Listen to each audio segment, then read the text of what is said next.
How did TikTok shift the music scene?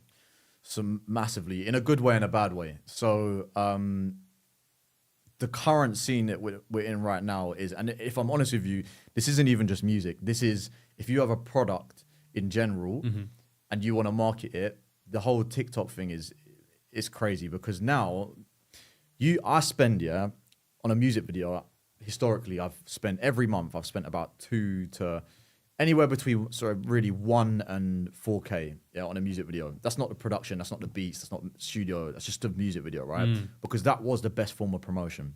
I used to pay for like memes on Instagram and like different pages, you know, like I'm Just Bay, Young Kings TV, all of these pages. I used to create the memes, and literally like money comes in, paycheck, send it out to all these pages and just try and build.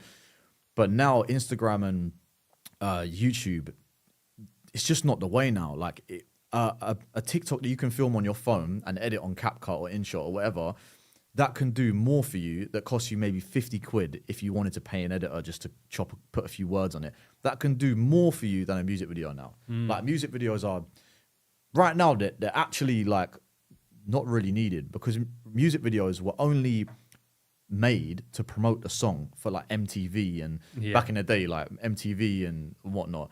But now you don't find, maybe obviously other people might have a different opinion, but I don't find new music from watching a video and going, wow, that video is crazy, I need to check that song out now. Now there's another step to it. It's, I've heard that behind a video on TikTok or Insta Reels. Let me check that out on YouTube. Oh, that's a sick video. Okay, cool. Now I go to Spotify. So you've got this like chain of, it's like evolving. Yeah, exactly. Now, and it's a good thing, because now I can literally be like to you, yo, after this podcast, can I quickly just film a TikTok in here? It's got nice lighting, and you know what I mean? Like, and that'll be free. Boom. But if I want to do a music video, it's like, yo, can I hire this space out and hire the camera? If you've got a lighting team out of 3 locations, I need 3 different pairs of clothes. That's going to cost me like, the whole video, a normal music video, will cost me like 3 bags. Yeah. So I'm like, bro, that's a terrible business model. So TikTok has allowed you to... In terms of risk to reward then? Bro, risk to reward, music is the worst game to get into. Like, straight up, if I tell you the business model of music, so 1 million streams gets you, on Spotify, gets you about $4,000, yeah? Bear in mind, 1 million streams on Spotify, it has to be a really good song, right? Of course, yeah. So you got $4,000 there, right? That's your return of investment. You might get that over 3 months. It might be a year. You don't know if it's going to do well or not. Yeah. But the beat itself can cost you anywhere between like 500 and $2,000. So let's just call it $1,000. Mix and master, 250. Studio time, 250. So let's just call it 1,500 just for the song. Then you've got the music video. Let's just say it's the lower end, and let's say you're spending 1,500. Again, that's low. Yeah, that's low. So you're looking at $3,000 now just to put the song out with a video. Now you need to market the song. Marketing the song, that might cost you, if you want to do it good, like half decent, put $1,000 in. So you're looking at like, basically looking realistically at about $3,000 to $4,000 to get this single out. Yeah. And to break even, you need 1 million streams just to break even. So I did that every month for 4 or 5 years.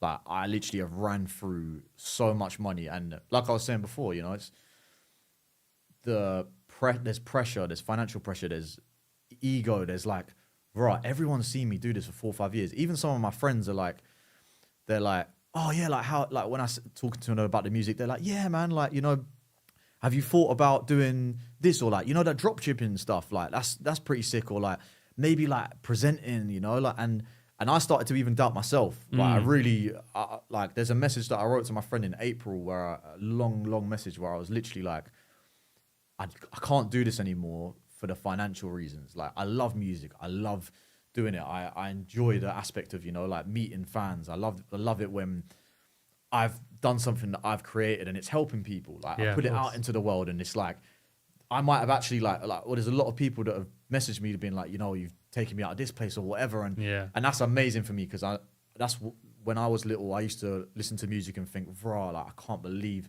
this person said something that I'm feeling right now. Like, no one's ever said that before. Like, and that's like a therapy to me.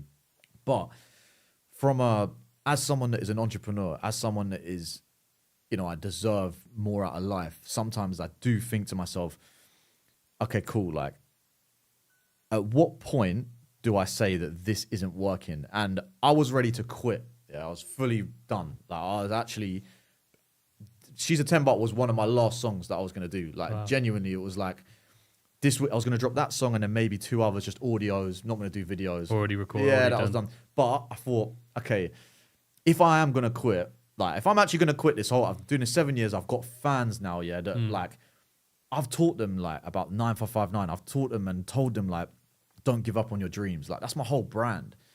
So I'm like, I can't quit. So I'm like, so what can you do? And I had to take like 9 months out and re-strategize everything and just be like, what is the formula? So I actually had a mixtape that never got released, called Find Your Formula. That was before She's a 10 Baht, but I didn't have the money to put it out. It was 10 songs. It was the whole mixtape was going to cost me like 25 bags. I didn't have the money to do it. So I was like, I can't do it. So I thought, let me restructure and give it one last shot. And genuinely, if this doesn't work, then I have to be real with myself and be like, you've got so many, like, I'm so, I wouldn't say talented, but I'm talented in figuring out how to do stuff. Like, that's what my talent is. I'm very good, like, adapting to You situations. think that came from 100%, Yeah. 100%, because I'm not academic. Like, I've just never been good at studying or anything like that. I'm terrible. But one thing I'm really good at doing is I'm good at business in general. I'm good at networking. Like, that's probably my biggest thing. I know so many people through networking, just from taking an opportunity, and I'll get that opportunity just because everyone else had ego behind it. I'm not going to that. I'm not doing that for free. I'm not getting into that room. And yeah, and that's what's really really helped me.